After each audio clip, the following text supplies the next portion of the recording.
Yan, i-stickeran natin yung sidecar natin sa Barako. Kawasaki Barako CB5 kasi kailangan para makita sa gabi. Dito, ito ang stickeran ko. Reflectorized tape pa. Yan. Tapos, ito. Tapos, iniisip ko, dito.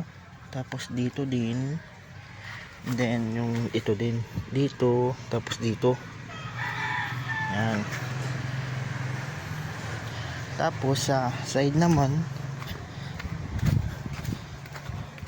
ang iniisip kong stickeran, ito hanggang dulo.